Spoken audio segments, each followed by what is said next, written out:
Bienvenidos y exploradores, ya estamos por aquí en nuestra transmisión en vivo el día de hoy en los jueves de científicos, no, viernes ahora de científicos, Fossil Friday. Estamos aquí con una invitada muy especial que nos va a hablar de los descubrimientos en el estado de Hidalgo y damos la bienvenida a Rocío Elizabeth Paños Rodríguez, que ya está aquí con nosotros. Bienvenida, Rocío, ¿cómo estás? Hola Adriana, muy bien, muchas gracias. Contenta de estar acá en tu espacio de Explora.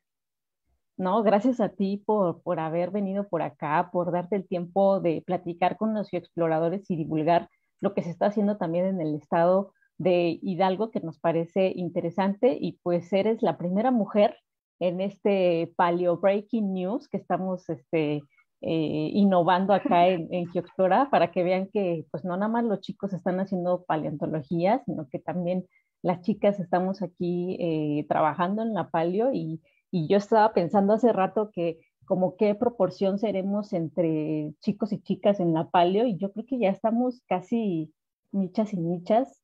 Habría que ver los números en las diferentes universidades, pero yo pensando, por ejemplo, en el departamento de paleontología del Instituto de Geología, dominan las mujeres, por ejemplo, ¿no? No sé cómo anden allá en Hidalgo, pero sí me di cuenta de eso y habría que echar números para ver en qué proporciones estamos ya trabajando hombres y mujeres en la paleontología.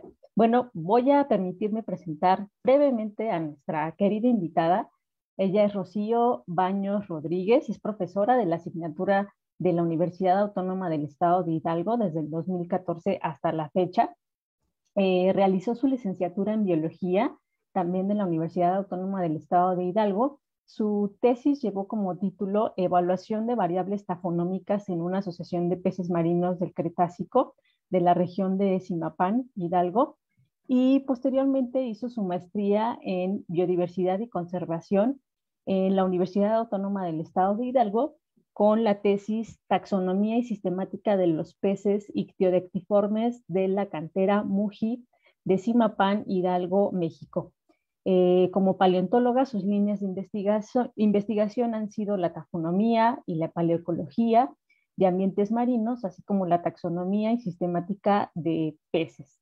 Tiene publicaciones científicas varias y de divulgación en las líneas mencionadas, pero bueno, a la que nos interesa a nosotros es justamente la publicación que salió el 11 de febrero del 2020, que bueno, ya cumplió un añito, pero pues no queríamos dejar pasar este gran descubrimiento en el estado de Hidalgo, porque mucho se habla de peces en Puebla, por ejemplo, en la cantera de Tlayúa, y mucho se habla de peces en Vallecillo, ¿no? Que ahora está de moda con esto del tiburón, allá en la parte norte, pero de Hidalgo, pues como que no se sabe mucho, y me gustó mucho que justamente pues tú empezaste a trabajar esta cantera y que pues poco a poco fueron saliendo estos descubrimientos. Entonces esto fue parte de tu tesis de doctorado y este descubrimiento entonces fue parte de ese producto, de esa tesis, ¿cierto? ¿De maestría? De De maestría, sí, maestría. sí, estoy pensando en el Sí, doctorado, sí, ¿cierto? el doctorado aún no. De Vale. maestría. Sí, Bueno, pues sí, es entonces verdad. Rocío nos va a dar una breve presentación sobre su hijito, este pececito, esta especie nueva que ella describe junto con, déjame, veo acá los autores del artículo, tú fuiste la primera autora, Katia González Rodríguez, que también ya lleva mucho tiempo estudiando peces, es la segunda autora del artículo, después viene Mark Wilson como tercer autor, y el cuarto es Jorge Alberto González Martínez, ¿cierto? Vale, pues te dejamos los micrófonos, Sí, Rocío, para que nos hables sobre esta nueva especie que se descubrió en Hidalgo. Adelante.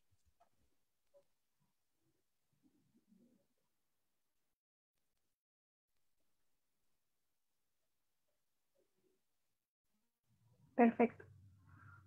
Muchas gracias. Voy a compartir pantalla para que vean la información de la cual voy a platicarles de este trabajo. Y como lo comentaba Adrián, es acerca de este estudio en el cual se descubre una especie de pez del Cretácico de México y específicamente el estado de Hidalgo. Como ella lo menciona, su servidora y la doctora Katia, el doctor Mark Wilson y el biólogo Jorge Alberto somos los autores de este trabajo. Para iniciar a platicarles de este estudio, quiero comentarles un poco algunos datos del grupo al que pertenece esta nueva especie, que son los peces, y generalmente los peces los asociamos más con actividades directas que los utilizamos, como en la alimentación, por ejemplo, en la pesca. Sin embargo, los peces tienen otros aspectos muy importantes relacionados a su biología. Por ejemplo, los peces son los vertebrados más antiguos que existen, que se remontan hacia aproximadamente 500 millones de años, y también son el grupo de vertebrados a nivel de especie más diversos. Representan más del 50% de las especies de vertebrados actuales, lo cual son aproximadamente 32,000 especies de peces actuales. Y dentro de toda esta diversidad que hay de estos animales, existe obviamente una diversidad enorme de formas, desde los peces que se conocen como acnatos, que son muy raros con cuerpos vermiformes y que carecen de mandíbula, que son un tipo de grupo de peces, los tiburones, que también son peces que hay formas muy diversas que normalmente solo asociamos, por ejemplo, al tiburón blanco, pero hay formas muy diferentes y extrañas de tiburones. Los peces óseos, que dentro de todo este grupo de peces son los más diversos a nivel de especie. Por ejemplo, estos peces no cíclidos, que son una familia de peces óseos muy diversa. Otro grupo muy importante de peces, que son los arcopterigios, que son los peces que están vinculados con la evolución de los tetrápodos, incluyéndonos a nosotros, lo cual tiene como relación esta evolución de los peces hacia el resto de los grupos de tetrápodos. Entonces, por esta parte evolutiva, los peces son sumamente importantes también. Y el estudio de toda esta diversidad grande de este grupo de vertebrados es en el que está enmarcado este trabajo, que es conocer la diversidad de este grupo de vertebrados, pero con la diferencia de que estamos hablando de una diversidad en el pasado geológico, no una diversidad actual. Y esta es la pregunta central del estudio: conocer cuál es la paleoictiofauna que vivió en el Cretácico de México, que si ven el mapa, este zoom de esta partecita de cómo era el mundo en este periodo Cretácico, esta zona donde ahora es México, donde está nuestro territorio, en ese tiempo prácticamente estaba cubierto por mar, por este ecosistema marino, y gracias a ello es que tenemos ahora en nuestro territorio varias localidades fósiles que tienen este tipo de ambiente acuático y estas paleocomunidades marinas. Entonces, dentro de esta pregunta, para contestarla, se estudió a un grupo en particular de peces que provienen de una de estas localidades marinas del Cretácico, que se llama Cantera Muy, y está ubicada en la parte noroccidental del estado de Hidalgo. Este mar antiguo se ha datado con una edad de aproximadamente 100 millones de años, con un piso de tiempo de Albiano al Cenomaniano. Entonces estamos hablando de mediados del Cretácico, que tiene la edad de esta cantera.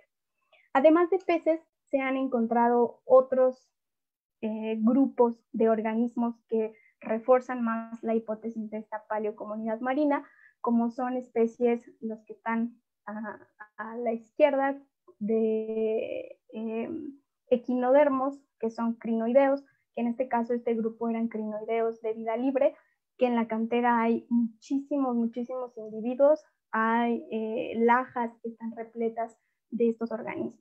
También se han encontrado crustáceos y otros grupos de equinodermos, como son los erizos, como estas espinas globosas de erizos.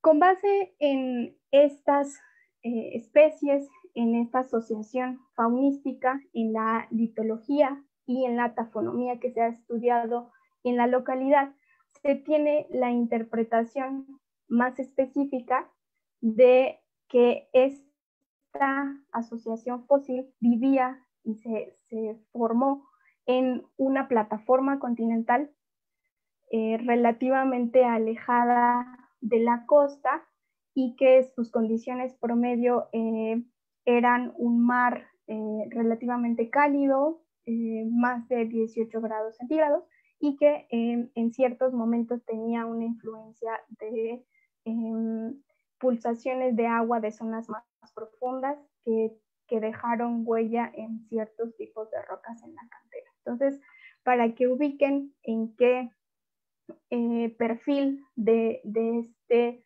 mar estaría ubicada la asociación de la cantera Moy. Bien, dentro de esta pregunta principal de este estudio, hay dos preguntas específicas que se contestaron y que, bueno, se plantearon inicialmente y se contestaron. La primera es saber cuál es la identidad taxonómica de estos peces, a qué grupo específico pertenecen, si se puede llegar a un nivel de especie o a un nivel de género. Esa fue la primera pregunta por trabajar. La segunda es cuáles son las relaciones de ancestría y descendencia de estos peces, cuáles son a las otras especies o a los otros grupos en los cuales está más cercanamente emparentado. Entonces, lo que voy a comentar ahora es cómo se contestaron estas preguntas y cuáles fueron los resultados que se obtuvieron de ambas. La primera parte, que es esta hipótesis que se tiene de a qué grupo pertenecen estos peces que se estudiaron, con base en una apariencia general, es que pertenecen a este grupo de peces que fue muy importante en el Cretácico, que se llaman ictiodectiformes. Es un grupo de peces óseos que actualmente están extintos, no hay ningún congénere del orden actual. Se extinguen a finales del Cretácico en la extinción de los dinosaurios no aviarios, y fueron un grupo de peces que se han categorizado con cuerpos alargados, que es una de las características que los distingue, con aletas dorsales y anales hacia la parte posterior del cuerpo y otros aspectos osteológicos más específicos que los caracterizan. Les comentaba que fueron importantes en el Cretácico, tuvieron una amplia distribución. Su origen es en el Jurásico, que aún no estaban ampliamente distribuidos, y posteriormente en el periodo Cretácico es que tienen distribución prácticamente mundial. Se han encontrado en ambientes tanto marinos como continentales, aunque mayoritariamente han sido de ecosistemas marinos. Hablando de su diversidad, también fue importante, sobre todo en el Cretácico, y se tiene información de que al menos más de 20 géneros se han reconocido a la actualidad. Entonces, sí fue un grupo de peces relativamente diverso. Bien, para contestar la primera pregunta que les comenté, se realizó un estudio morfológico de estos peces que se trabajó con 36 ejemplares, los cuales están alojados en el Museo de Paleontología de la Universidad de Hidalgo. ¿Y qué se hizo con estos peces? La primera parte es la preparación para poderlos estudiar, que implica limpieza o preparación, que es una preparación mecánica o si se necesita una preparación química para poder observar y analizar la morfología de estos organismos. Algunos de ellos, por ejemplo, se les adicionaron cloruro de amonio para poder ver mejor las estructuras y también tomar mejores fotografías. Otro aspecto importante en este estudio morfológico es la realización de dibujos. En el análisis de los fósiles de peces es muy importante la realización de estos dibujos, ya que permiten ver de manera más clara las estructuras, las formas de la osteología de estos animales. Entonces, este, por ejemplo, es el dibujo que se realiza de este holotipo de este grupo de peces. Estos son los resultados de este estudio morfológico. Tener una descripción detallada de este grupo de peces implica saber a detalle la forma, el número de los huesos que tienen estos ejemplares. En el caso de la preservación que se tiene de ellos, solamente tenemos la parte ósea principalmente, y dentro de esta descripción les decía es saber el número de huesos, la forma que tienen en el cráneo, forma de las escamas, etc. Entonces, en el estudio se hace esa descripción detallada para saber cómo es este pez con más exactitud. Otra parte sumamente importante en este aspecto taxonómico es la comparación morfológica para poder llegar a esa identificación de estos organismos. En este caso, en este trabajo se consultaron bibliografía de todo el grupo de ictioectiformes y se visitaron 3 colecciones de fósiles. La primera que se visitó fue el Field Museum en la ciudad de Chicago y se analizaron alrededor de 10 especies de este grupo de ictioectiformes.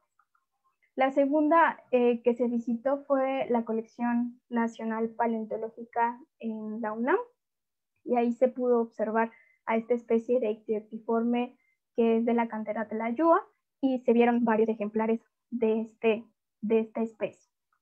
La tercera que se visitó fue el Museo del Desierto en Coahuila y aquí se tenía, por ejemplo, una intención particular de observar una especie que está informalmente catalogada como Hekelictis vallecillo.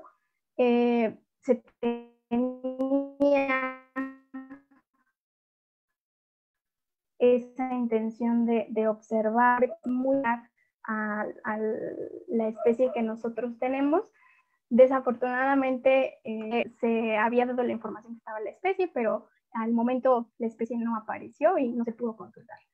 Sin embargo, bueno, no fue completamente perdida la visita y se observaron otras 2 especies como fue aquí Vallecilitis multivertebratum, que son otro grupo de peces que son ictioectiformes. Bien.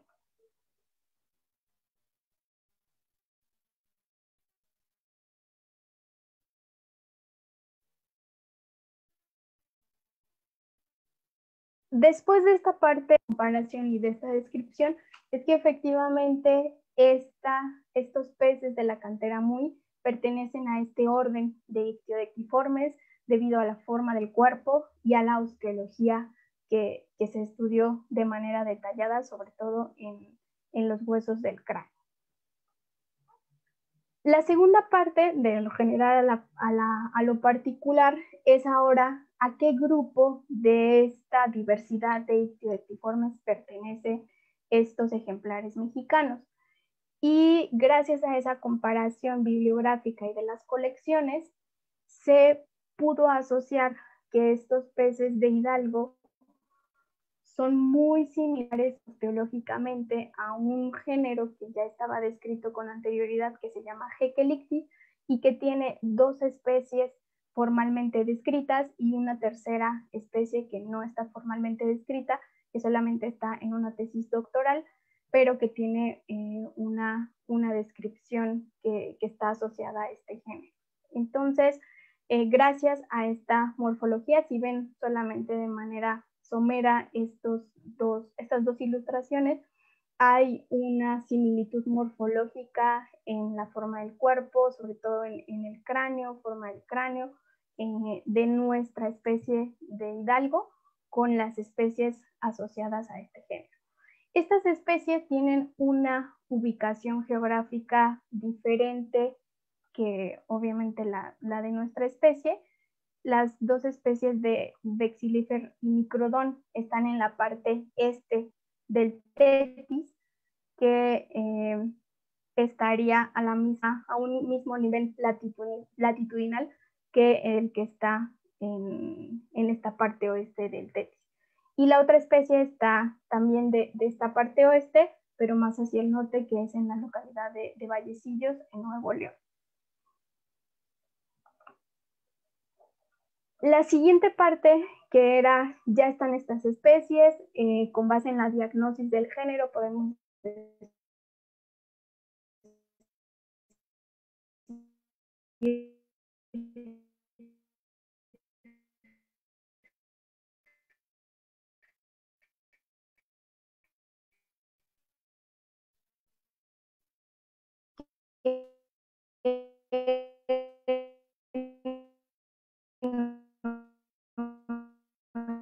nuestra especie pertenece a argumentos morfológicos, podemos decir que estamos hablando de una especie diferente a las que ya se habían descrito. Específicamente, ¿qué es lo que lo hace diferente o lo hace único dentro del género y dentro de todos la diversidad de los ictioectiformes? Les comento solo un par de características.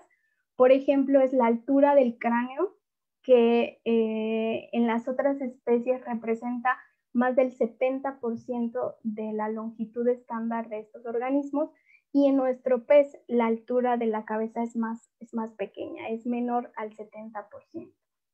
Otra característica es el frontal, que es este hueso de la parte anterior.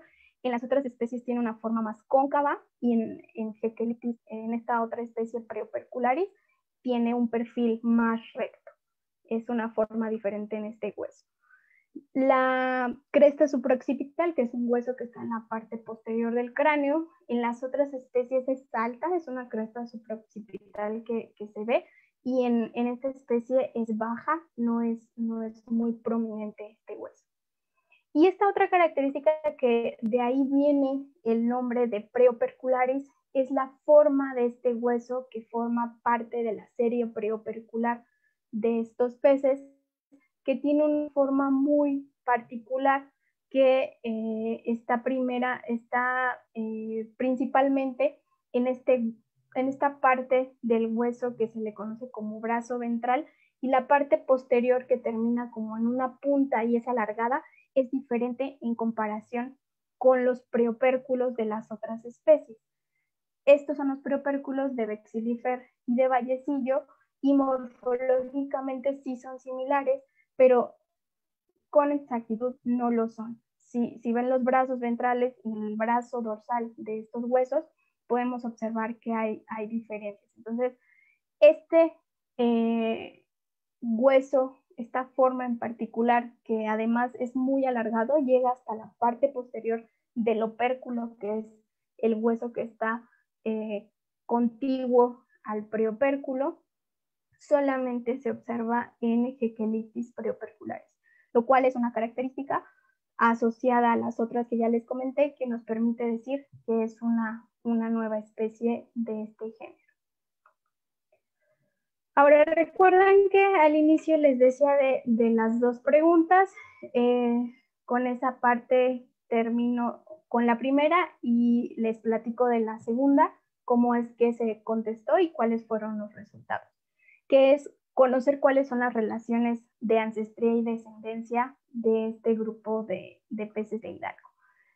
¿Cuál fue el método? Fue a través de un análisis filogenético, que en pocas palabras son análisis que utilizan datos de diferentes taxa, que pueden ser características de diferentes tipos morfológicos, moleculares, para crear una hipótesis de estas relaciones de ancestría y descendencia.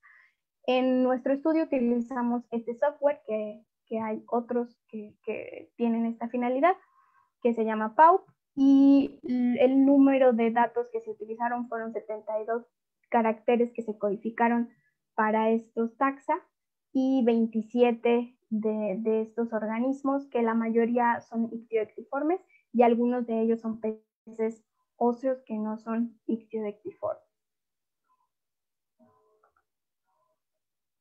¿Cuáles fueron los resultados más relevantes de este análisis? El primero, relacionado a la especie, es que Haechelictis preopercularis se asoció de manera más cercana a los ictiodectiformes cretácicos en comparación con los ictiodectiformes jurásicos. Con los jurásicos quedó más alejado, y eso está en congruencia con la edad y con la paleocomunidad de la cual provienen estos ejemplares. Otro resultado importante que es congruente con los resultados que obtuvimos en la parte taxonómica es que Preopercularis queda como grupo hermano de Haechelictis vexillifer, y este de acá es vallecillo. Entonces queda en un clado junto con las otras especies de Haechelictis. Por ejemplo, esta relación entre estas dos especies está asociada con la forma del hueso preopercular también, pero en su brazo dorsal, que son cortos, que los brazos dorsales no son muy alargados. Y la tercera parte es que el análisis nos arroja un carácter único, que se le conoce como autapomorfías, único para Haechelictis preopercularis, que es esa forma que les comenté en la parte taxonómica muy particular del preopérculo. Aquí en el análisis también nos lo arroja como un carácter único que ninguno de los otros ictioectiformes lo presenta. Si tomamos en cuenta esa parte morfológica y esta parte filogenética, afortunadamente obtuvimos una congruencia con ambos resultados, que no solamente se quedó en la parte morfológica, sino también en la parte filogenética, lo cual implica que estas similitudes entre estas especies no son solamente similitudes morfológicas, sino también que son similitudes debido a esa cercanía de ancestría y descendencia entre esas especies. Entonces, eso es sumamente importante en estos resultados que se obtuvieron. Bueno, ya para casi terminar la información acerca del trabajo, les comento algunos aspectos paleobiológicos de la especie que se pudieron obtener a partir del estudio morfológico.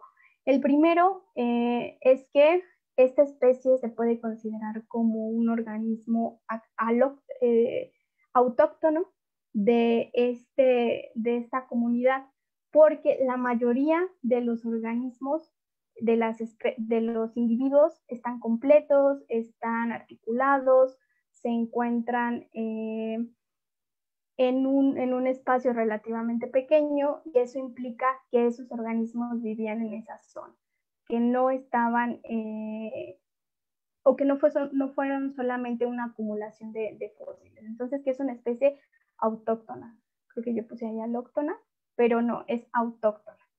Otra de las características es que esta especie tiene unos dientes muy pequeñitos. De hecho, fue muy complicado ver los dientes de todas estas 30 y tantos individuos que se observaron. Solamente en uno se vieron aproximadamente 5 dientes maxilares muy pequeñitos, muy diminutos, que probablemente por ese tamaño es que no se preservan en la mayoría de los ejemplares. Y ese tipo de dentición se podría asociar a que más bien estos organismos se alimentaban de microorganismos, de plancton, y tendrían un hábito alimentario más plantívoro.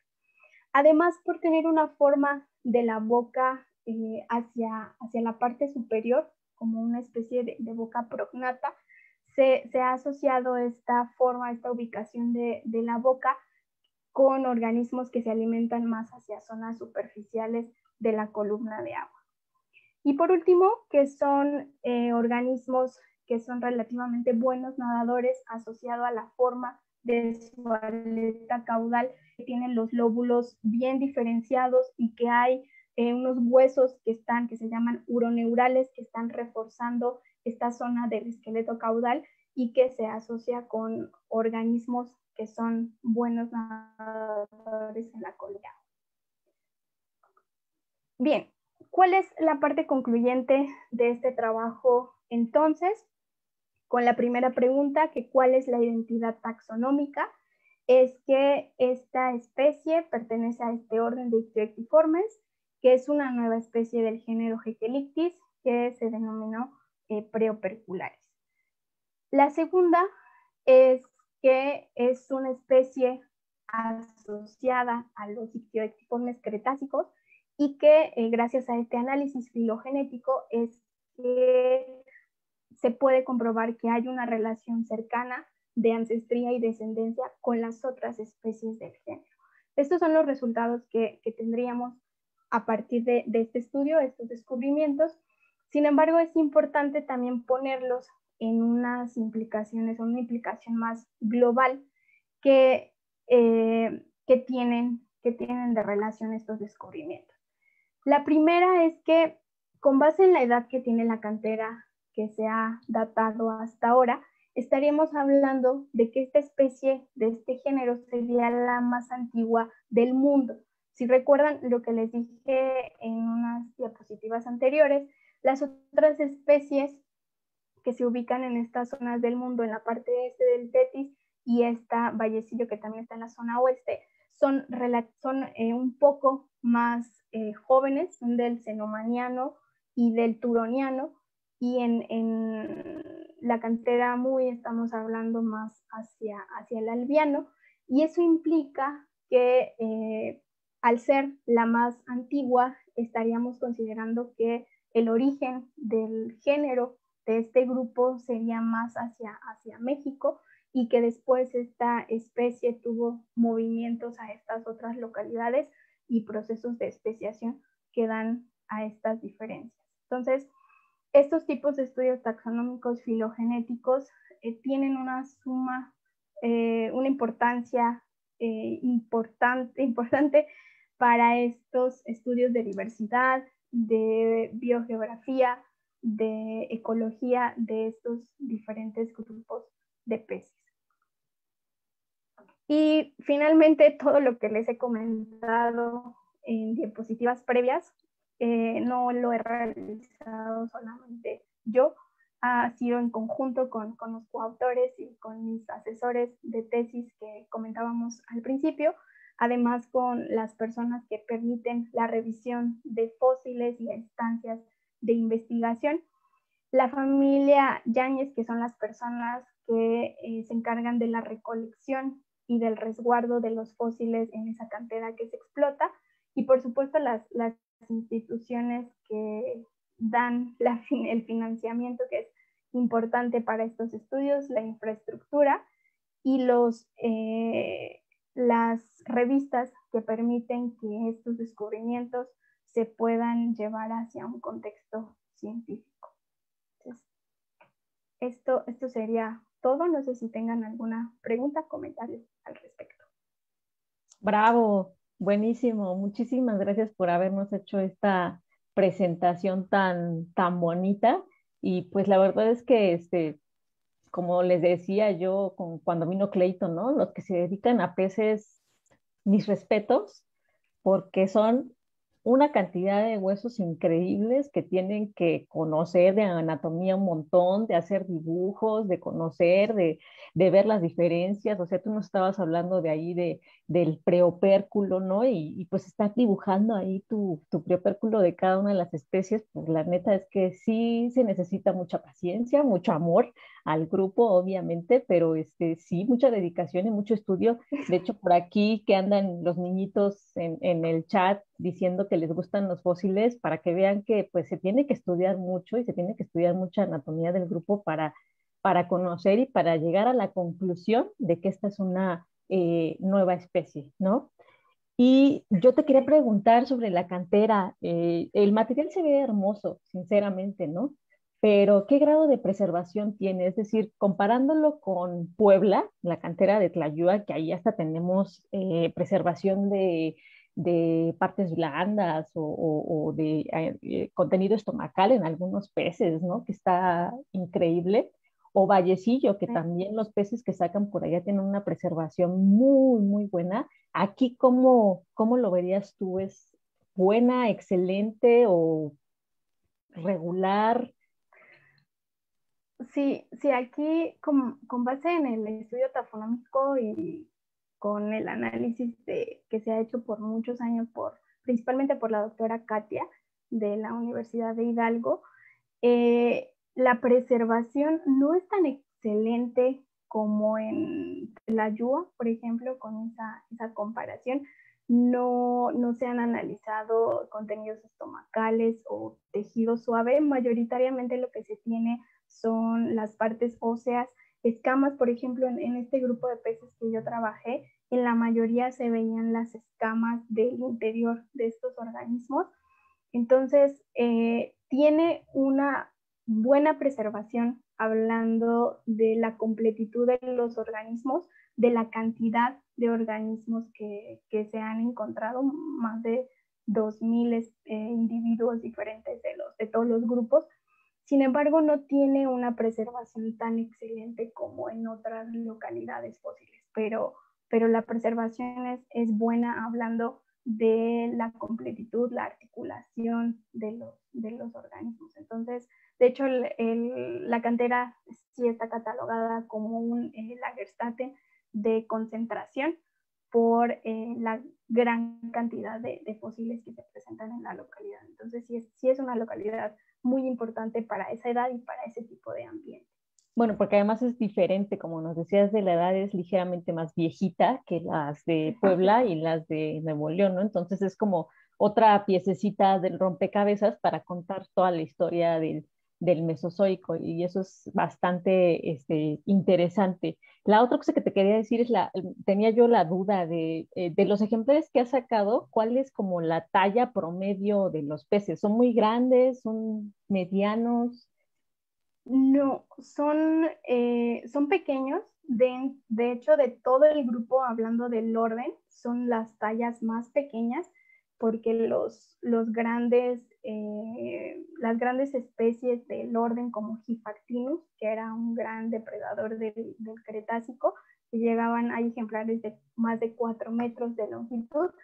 Estos congéneres eran pequeños, están entre 25 y 30 centímetros de longitud, no eran muy grandes y de hecho esos son los mismos tamaños de las otras especies del género. No, en general, el género no eran peces grandes, eran peces pequeños y peces sin grandes dientes de los depredadores como otros, como Hyphactinus, como Ichthyodectes, que eran formas más grandes y con dientes muy bien diferenciados para la depredación. Entonces estamos Oye, hablando de organismos más pequeños. ah, sí, sí, porque uno siempre se va con la onda de que, pues ya ves que estos ictiodexiformes llegaban a tener tallas súper grandes y yo me quedaba así con la duda de qué tan grandes pudieran ser estos peces, ¿no? Y la otra que te iba a Sí. preguntar era, si sacas tantos ejemplares, ¿has visto que existan como diferencias en las tallas, que haya bebés, que haya juveniles y adultos, que eso te dé después como para hacer un análisis de como no sé, como de población o una cosa por el estilo? Sí, en particular de esta especie no encontramos juveniles, no encontramos esa serie de tamaños que podamos decir que son estadios ontogenéticos diferentes. Todos están en un promedio de tamaño de este que te Como de comento, adultos. como de subadultos, adultos. De otras especies en la cantera sí se han encontrado estadios juveniles que se tienen esos tamaños diferentes, lo cual la hace importante también en ese sentido, porque no es lo mismo que se preserve un juvenil por la osificación, las escamas, a que se preserve un subadulto, un adulto. Eso implica que también hay condiciones específicas para que se preserven esos organismos pequeñitos y poco osificados. De esta especie no las hay, pero de otras especies como Encodus, que es de las especies más abundantes. Preopercularis sería la segunda especie más abundante, y Encodus imapanensis, que también es una especie nueva de esa localidad, sería la más abundante. Entonces, sí hay diferentes tallas de otros organismos en la localidad. Claro. Y también nos platicabas que parte de tu trabajo fue comparar, ¿no? Hacer esa comparación con otros ejemplares, que te fuiste a otras colecciones, pues para ver los ejemplares que había descritos de otras especies, para ver si la tuya encajaba en alguna de esas que ya se habían descrito, y te fuiste a la Colección Nacional de Paleontología en la UNAM, es donde están resguardados la mayor parte de lo que se logra rescatar en la cantera de Tlayúa, gracias a la familia Aranguti y al trabajo de los paleoictiólogos en la UNAM, pero que también te fuiste al Museo del Desierto, porque ahí había una especie clave, porque veo que hasta la metiste en tu análisis filogenético, es decir, para ver si tu nueva especie era prima, hermana o abuela o qué con las nuevas especies, pero que allá no encontraste los fósiles y eso está súper interesante. ¿Tú dónde los viste reportados? Sí, esa especie está reportada en la tesis doctoral de un investigador alemán del 2014 y tiene un par de dibujos y una descripción de la especie que la asocia a este género y la pone como una especie nueva, pero no, yo no encontré hasta el momento, yo no sé si exista una publicación formal de la especie. Pero analizando esa información, esos dibujos y analizando nuestra especie, eh, nos dimos cuenta que era muy importante la revisión física, que no es lo mismo la revisión física de los ejemplares a la revisión bibliográfica, ya que puedes ver otras cosas o lo que no tenga el texto, lo hace más confiable. Y al ver esa similitud y además la similitud geográfica, porque no era lo mismo ir a revisar los ejemplares de Croacia o de Marruecos a ver ejemplares que estaban más cercanos geográficamente, obviamente por la cuestión financiera y la cercanía. Cuando vimos esa información, nos acercamos a las personas encargadas del Museo del Desierto porque los ejemplares mencionaba la tesis que se encontraban ubicados en la colección de este museo. Entonces se hizo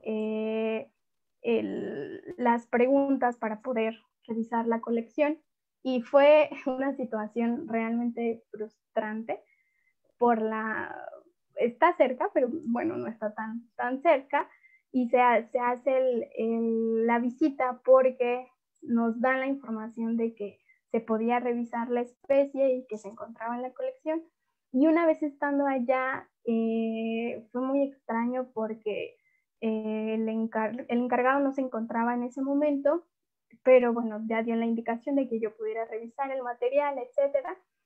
Y resulta que me dicen, bueno, tienes estas cajas enormes, había, no sé, unas 8 o 10 cajas enormes, donde había material que había regresado de Alemania porque había sido como un préstamo para allá y lo regresaban y seguía en las cajas el material. Entonces me dijeron, pues a lo mejor tu especie está en alguna, o los ejemplares que tú buscas están en estas cajas, entonces ponte a revisar y ponte a ver si anda por ahí.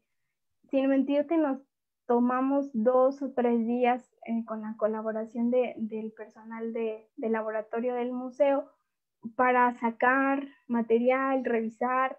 Nunca aparecieron en todas esas cajas, no estuvieron.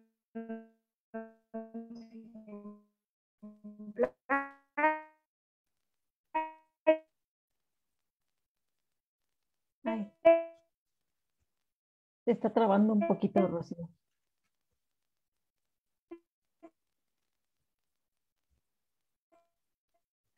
Después fuimos a la parte de la colección. No supieron dónde estaba, si seguía en Alemania o si estaba perdida, no lo sé. Por esa parte fue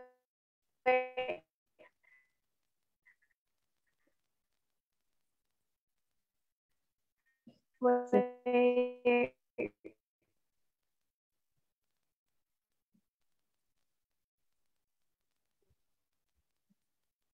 Oye, pero tenemos ahí alguna falla técnica, Rocío. un Te nos poco congelaste. resultado.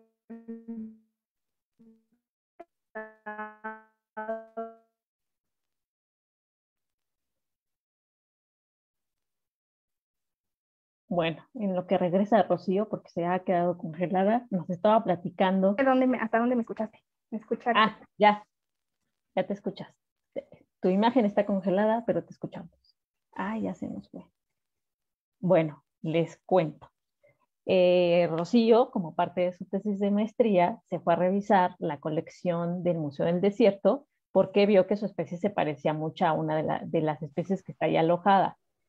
Pidió permiso para ver los ejemplares y cuando fue a la Ya colección estoy se acá. encontró, sí, ya te vi, Rocío, le estaba platicando en breve lo que pasó y que llegaste y no estaban los ejemplares, estaban otras cajas que habían regresado de Alemania, pero tus ejemplares no estaban y finalmente no los pudiste comparar con los ejemplares que tú tenías, que era clave, porque incluso estás haciendo un análisis filogenético para ello. Entonces, tuviste que confiar todos tus datos para el análisis filogenético en la pura tesis de este hombre, del alemán, de Gierch, si se dice correctamente.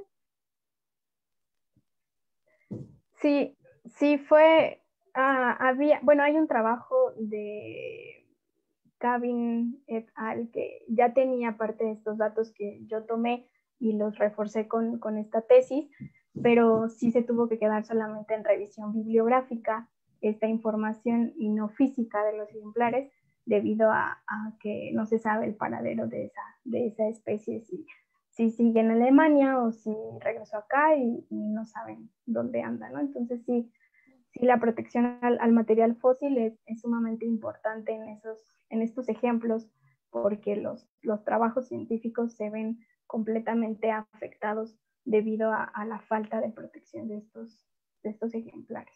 Y es, Y también lo que es clave, pudieron estar ahí, pero por no tener una colección organizada o una persona que esté ahí, pues ahora sí que al tanto de los visitantes, de quién entra, quién sale, quién va y qué lleva en las manos, puede ser que pues la colección, aunque sea científica y pública, pues deje mucho que decir sobre su organización y eso a la vez afecta pues las investigaciones de los futuros paleontólogos como tú y como otros que vienen atrás haciendo ciencia, ¿no? Entonces también eso afecta obviamente pues la investigación. Y la otra, pues es que si no están, esto es un llamado a las autoridades del INAH a que pues pongan los ojos sobre esta situación, o sea, ¿cómo es posible que dos peces que están fotografiados, ilustrados en la tesis de un alemán, que además son los mismos alemanes que están involucrados en el tema del tiburón que se describió en Science, cómo es posible que los peces que están en esa tesis no estén donde dicen que deben de estar, que es en el Museo del Desierto, porque ahí en la tesis se marca que hasta tienen las siglas de la colección del Museo del Desierto y que se supone que ahí están para que todo el mundo pueda acceder a ellos, pero tú que hiciste un trabajo justamente de este género, sorpresa, no estaban los ejemplares, cosa que es bastante grave y que pues nos pone a pensar de la importancia de dejar los ejemplares en colecciones en donde todos tengamos acceso, en donde la ciencia sí pueda tener acceso a estos ejemplares. Súper interesante esta parte de la plática, pero no quiero dejar pasar todos los comentarios que te están haciendo aquí por el Facebook, tus porras de la Universidad de la Autónoma del Estado de Hidalgo. Jaciel, saludos, profesora Rocío, es la mejor. Alexis García, orgullo de la UAEH. Oscar Iván nos envió 45 estrellas, muchas gracias. Por acá también, déjame ver. Lucero Servín dice saludos de Aranza, de 6 años. Me encantan los fósiles y todos los dinosaurios. Pues ve, Aranza, aquí hay chicas haciendo paleontología y chicas describiendo especies nuevas. Hay que estudiar mucho, eso sí. Anabel Sierra, información valiosa, muchas gracias. Clayton Cantaliz, felicidades, Rocío, saludos. Alex Rojas Cuevas, te manda aplausos. Y por acá, Margarita Marchán Huerta, supongo que es, muchas gracias. Si bien se sabe que ya los dinosaurios fueron eh, extintos totalmente y usted dijo que eran muy buenos nadadores, podría decirse que algunas de estas especies pueden haber aún en nuestros mares. Los ictiodectiformes son un grupo mesozoico, ¿cierto? Ya no Sí, no, andan por nuestros mares. no, eso, pero se puede interpretar su biología del pasado, como, Eh, qué era lo que hacían, su comportamiento, etc. Aunque ya no hay Vale. actualmente. Carlos Aranguti, de la familia Aranguti, acá en la cantera de Tlayuda, perdón, te estoy pensando en Tlayudas. Dice, saludos desde Tepeji de Rodríguez, Puebla, de la cantera Tlayúa, una excelente maestra y una gran amiga, saludos desde allá.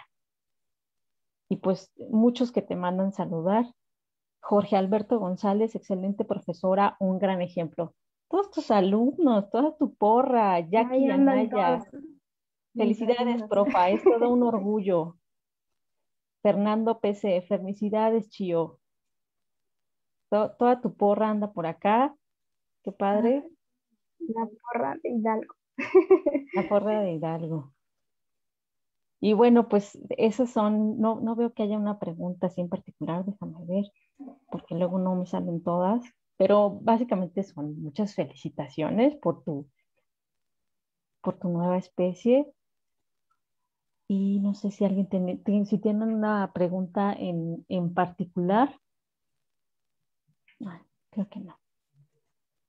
Y pues bueno, pues yo no me queda nada más que felicitarte y pues a mí me da mucho gusto que no nada más en la UNAM se estén haciendo estos estudios.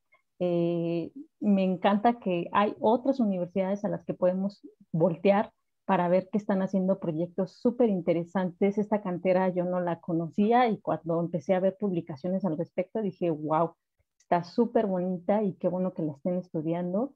Y también qué bueno que tengan esos enlaces. Hablabas de la familia que está ya apoyándolos, que supongo que trabajan como los Aranguti, ¿no?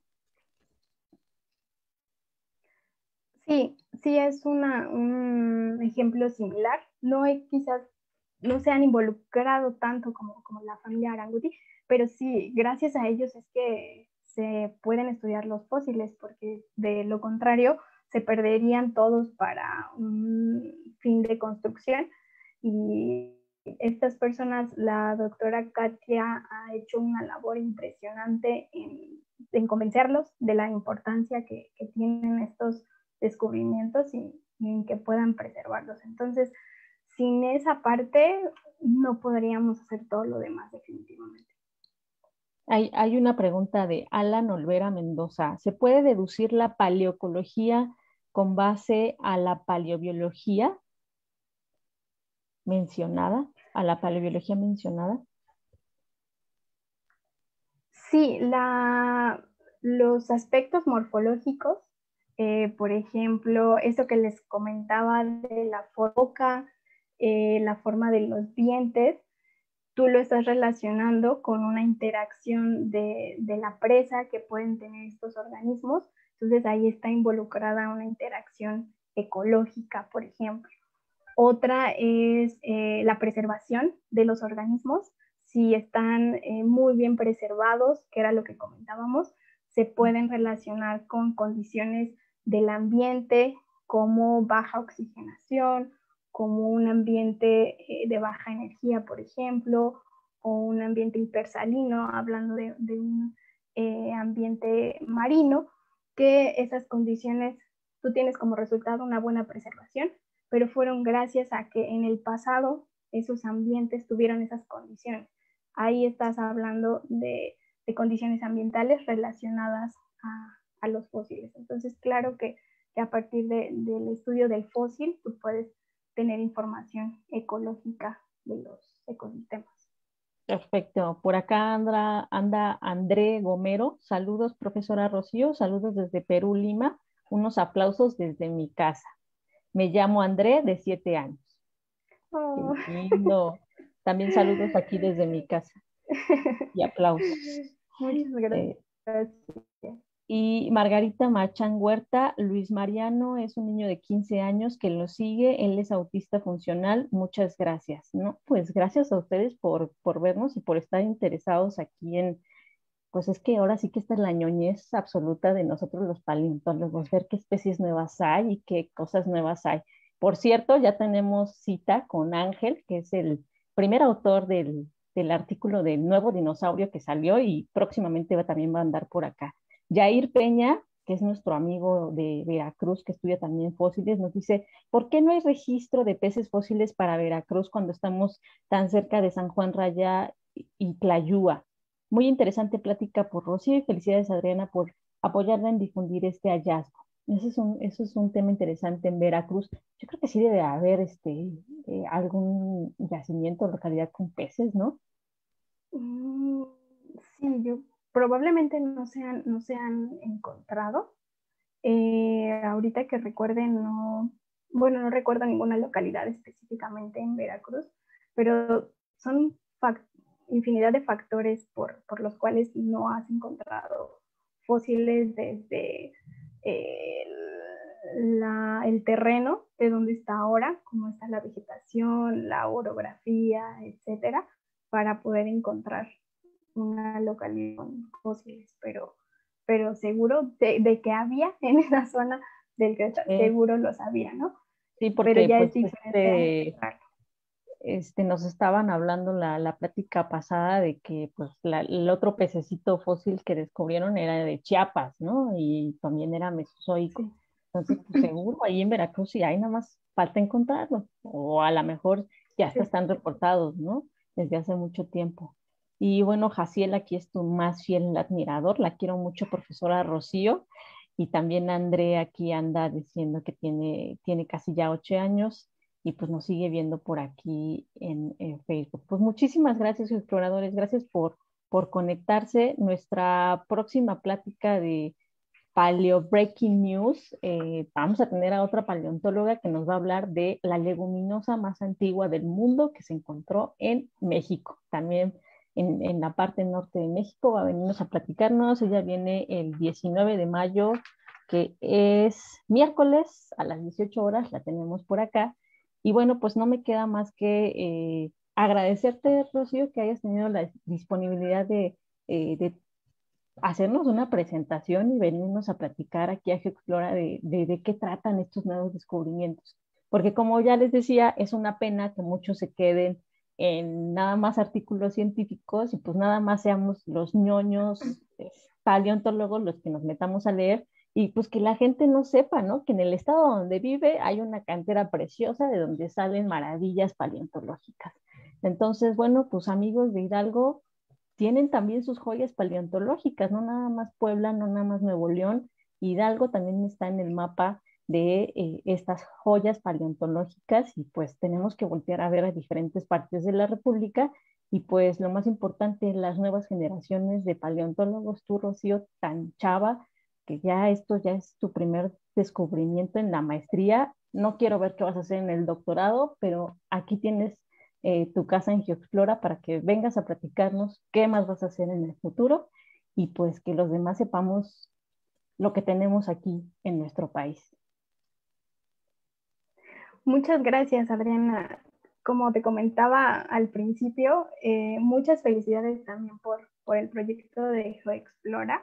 Creo que es impresionante tener este tipo de proyectos que permitan esa vinculación de la ciencia con el resto de la sociedad y que lo hagan más digerible y más interesante. Creo que eso es clave para poder seguir con el estudio de la ciencia y que otras personas, estas generaciones de niños y de jóvenes puedan interesarse y saber cómo es la paleontología en realidad. Entonces, muchas gracias por la invitación. Fue una gran experiencia y te agradezco mucho. Muchos saludos a todos tus clientes. Los geoexploradores que Los andan aquí geoexploradores. conectados. Bueno, pues no, muchas gracias a ustedes y geoexploradores, nos vemos el miércoles para platicar de esa leguminosa que encontraron también por acá paleontólogos mexicanos. Nos vemos y hasta la próxima.